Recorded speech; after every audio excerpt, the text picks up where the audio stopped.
এখন মাকআউট অ্যাফিলিয়েটেড প্রতিটা কলেজের প্রত্যেকটা ক্যান্ডিডেটের মনে একটাই প্রশ্ন যে দাদা আমাদের ইভেন্ট সেমিস্টারের যে এক্সামিনেশন এটা কি পোস্টপোন্ড হওয়া বা পরীক্ষাটা পিছিয়ে যাওয়ার কোনো রকম কোনো সম্ভাবনা রয়েছে কিনা। কারণ অনেকে অনেক কিছু বলছে, নিজেরাও অনেকে বিভিন্ন রকম যুক্তি দিচ্ছ, বিশেষ করে আমাদের ইন্ডিয়া পাকিস্তান ওয়ার নিয়ে।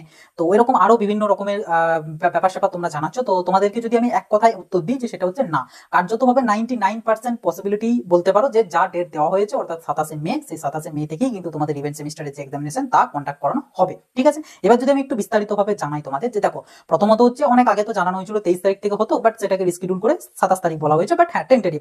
তো এখানে বিষয় হচ্ছে যে কোনো ডেটই, কোনো কিছুর কোনো ডেটই কিন্তু আমাদের ফাইনাল বা কনফার্ম বলে বলা হয় না।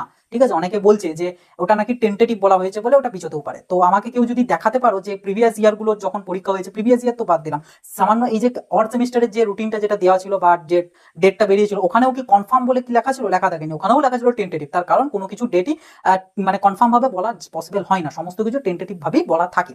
আর তার থেকেও যেটা বড় কথা, আমি প্রিভিয়াস 2-3টে ভিডিওতে বলেছি যে এখানে মাকআউটকে অনেক কিছু ভাবতে হয়, কারণ এখানে বেসিক্যালি লাস্ট ইয়ারের অনেক ক্যান্ডিডেট থাকে, তাদের মানে তাড়াতাড়ি করে রেজাল্ট বের করতে হবে, তারপর যদি কেউ ফেল করে সেটা পিপিআর করতে হবে, পিপিআর এর রেজাল্ট বার করতে হবে, তারপরেও যদি কিছু না হয় সেক্ষেত্রে লাস্ট ইয়ারদের জন্য সুপার সাপ্লিমেন্টারি এক্সাম কন্ডাক্ট করাতে হবে, দেন সেটা রেজাল্ট দিতে হবে উইদিন সেপ্টেম্বরের মধ্যে। তা না হলে অনেকের অনেক চাকরি বাকরির সময়ে বিভিন্ন রকম প্রবলেম হয়, তো অনেক কিছু ভাবনা চিন্তা করতে হয়, যে কারণে পিছানোর সম্ভাবনা একদমই নেই বলতে গেলে।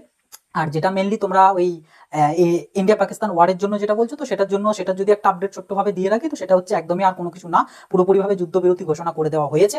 কিছুক্ষণ পরই হয়তো আমাদের ইন্ডিয়ার তরফ থেকে প্রেস কনফারেন্স করে সেটা জানিয়ে দেবে, বা হয়তো বা অলরেডি জানানো শুরু করে দিয়েছে। তো মানে বিষয়টা কি যদি একটু খুলে বলি, তো সেটা হচ্ছে মেনলি পাকিস্তানের তরফ থেকে আমাদের আমেরিকার প্রেসিডেন্ট ডোনাল্ড ট্রাম্পের কাছে তারা ওই ভালো কথা তো আর বেরোবে না, বলা যাবে না, বলতে গেলে ওই হাতে পায়ে ধরার মতন আর কি রিকোয়েস্ট করা হয়েছিল যে যেন ইন্ডিয়ার তরফ থেকে এটাকে যেন বিরতি দেওয়া হয়। এবার আমাদের প্রধানমন্ত্রী নরেন্দ্র মোদীর সাথে ডোনাল্ড ট্রাম্পের কি সম্পর্ক সেটা আর আলাদাভাবে বলার কোনো প্রয়োজন রাখে না, প্রত্যেকেই জানো। সো সেই সুবাদে কিন্তু আমেরিকার মানে মেন পুরোপুরি তত্ত্বাবধানে কিন্তু দুটো দেশের মধ্যে থেকে একটা সমঝোতা এসেছে এবং যুদ্ধবিরতি ঘোষণা করা হয়েছে। তবে ইন্ডিয়ার তরফ থেকে জানানো হয়েছে যে পরবর্তীতে যদি কোনো রকম কোনো একটুও যদি কোনো রকম হামলা বা কোনো কিছু হয়, তো সেটা কিন্তু যুদ্ধ হিসাবেই ট্রিট করা হবে এবং তখন পুরো উড়িয়ে দেওয়া হবে, আর কোনো কিছু চলবে না। তো যাই হোক, এটা একটা আপডেট। আবার অনেকে একটা আইপিএল টাইপিএল নিয়ে বলছিল, ওটা বাট মানে বিষয় হচ্ছে ওটারও অফিসিয়ালি ভাবে বিসিসিআই থেকে জানানো হয়েছিল 1 উইকের জন্য। আমাদের পরীক্ষা কখন? 27শে মে।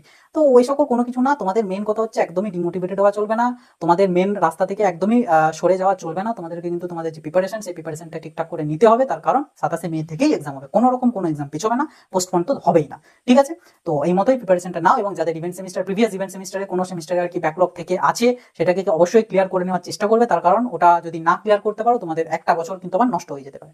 সো এই ছিল আপডেট, এই ছিল একটা গুরুত্বপূর্ণ তথ্য মাকআউট রিগার্ডিং। এরকম আরো তথ্য পাওয়ার জন্য চ্যানেলটাকে অবশ্যই সাবস্ক্রাইব করে রাখবে, আর ভিডিওটা সবার সাথে শেয়ার করে দেবে যাতে প্রত্যেকে এই খবরটা পেতে পারে, এবং ভিডিওটাতে অবশ্যই একটা লাইক করে দেবে।